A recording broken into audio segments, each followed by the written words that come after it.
Сәлем достар, бүгін мен сіздерге Сәтбаев университетінің жатақханасы жайында айтатын боламын. Мен нөмір 6 жатақханадамын.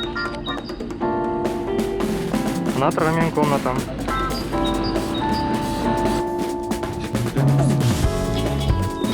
Кірген кезде міндетті түрде қолды антисептикпен тазалау керек.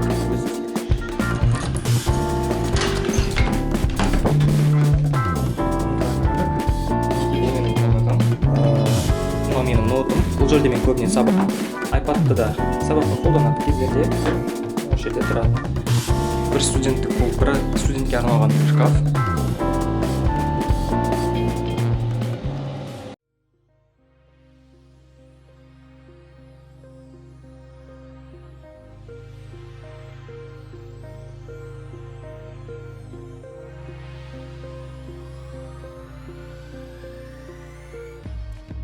Сәлем достар, бүгін мен сіздерге Сәтбаев университетінің жатақханасы жайында айтатын боламын. Мен нөмір 6 жатақханада тұрамын, және де бұл біздің жатақханаға кіруге рұқсат беретініміз. Мынау менің жатақханам. Мінекей. Мына тұрған менің комнатам. Әрбір студенттің осындай рұқсат қағазы болады, және де осы рұқсат қағазы арқылы ішке кіреміз. Ешқашан да сыртқа шыққан кезде бұны ұмытпаңыздар.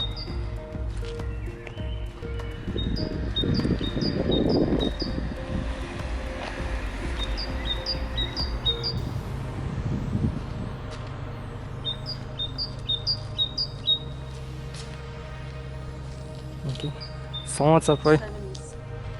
Осы рұқсат қағазды көрсетеміз. Ішке кіреміз.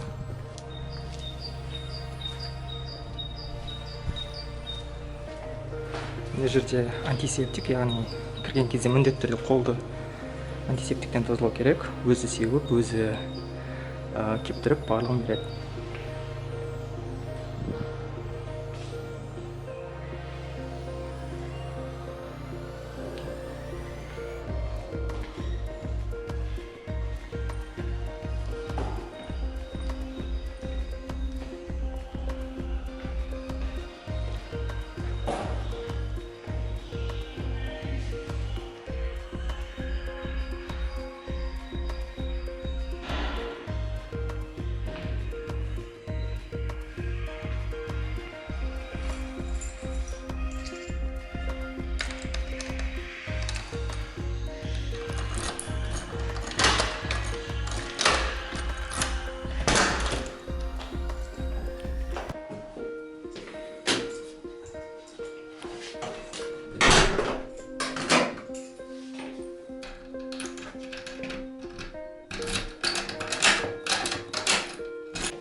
Мінекей комнатаға кірдік, масканы шеше берсек болады. Ал енді комнатам жайында айтып өтейін. Мінекей бұл менің комнатам. Қарап отқандарыңыздай кішкентай, бірақ бұл бір адамға арналған. Бұл жатақханада бір адамдық, екі адамдық және үш адамдық комнаталар бар.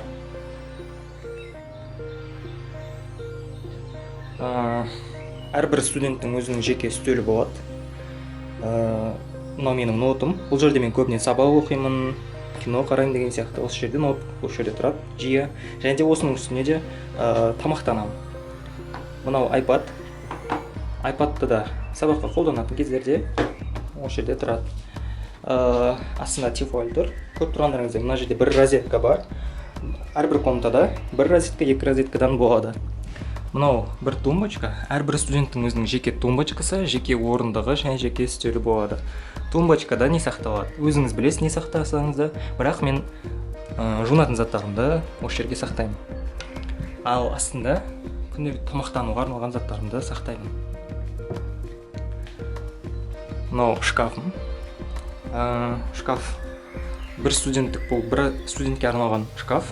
Негізінен екі адамдық, үш адамдықтарда үлкен бір шкаф орналасқан. Ол өте бөлек. Маскамды қоя салайын мына жерге. Мінекей, ең жоғарғысында тақиям, жай намазым, Құран кітабым тұрады. Ең үстінде ол жүк салғыш сумкам, және де қажет емес қолданбайтын заттарым осы жерде тұрады. Екінші полкада очки, қолғап, маскалар болады, портмоне, қалпақ, және де сүлгім бар. Келген кезде міндетті түрде кілттерді осы жерге қоямын. Және де майда тиымдар жатыр. Әдетте осылай жатады. Одан кейінгі полкада ыдыс-аяқтар, тек қана ыдыс-аяқтар. Яғни тамақтанып болғаннан кейін жуып алып келіп осы жерге қоямын. Қазан, ыдыс-аяқтар және де мынандай контейнерлер. Оның ең астында электроника, яғни зарядчиктер, наушниктер, басқа да электроника қатысты нәрселер, және де оның жанында мынандай тамақтар. Яғни жататын жерге жақын қылып қойып алғанмын. Оның ең астында тамақтанатын, тамаққа қолданатын заттарым тұрады. Яғни пісте май, және де картошка, пияз, сәбіз, басқа да заттар тұрады. Және де мынандай бір есігі болады. Бұның ішінде киімдерді сақтаймын. Және де сүлгім тұрады. Мына жерде киімдер, футболкалар, көйлектер, және де жеңі ұзын басқа да киімдерім тұрады. Мына жерде ілгіш бар. Бұл жерде мен сырт киімдерін сақтаймын. Астында шалбарлар және де рюкзак тұрады.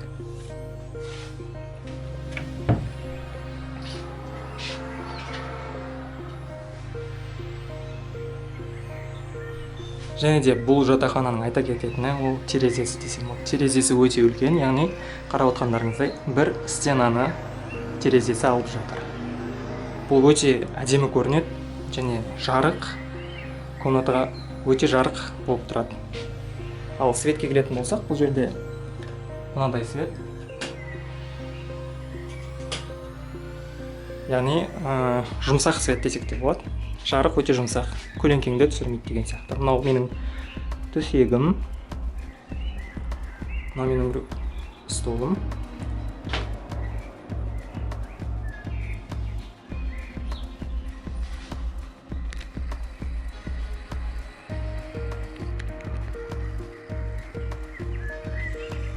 Ал енді сіздерге жуынатын бөлмені көрсетейін.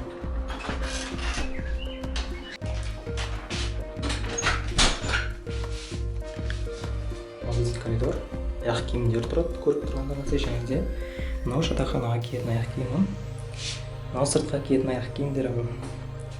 Бұл жерде екі қосқыштар, біреуі осы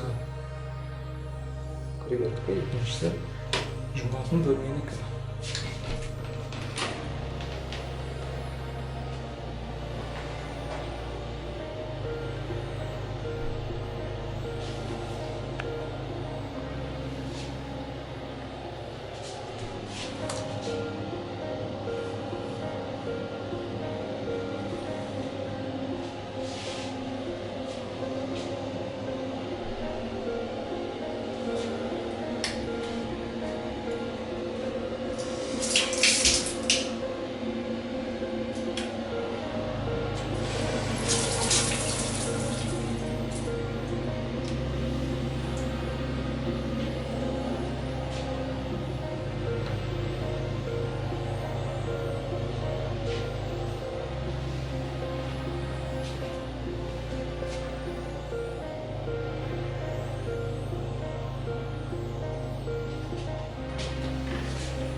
Назарларыңызға көп рахмет. Видео ұнады деген ойдамын.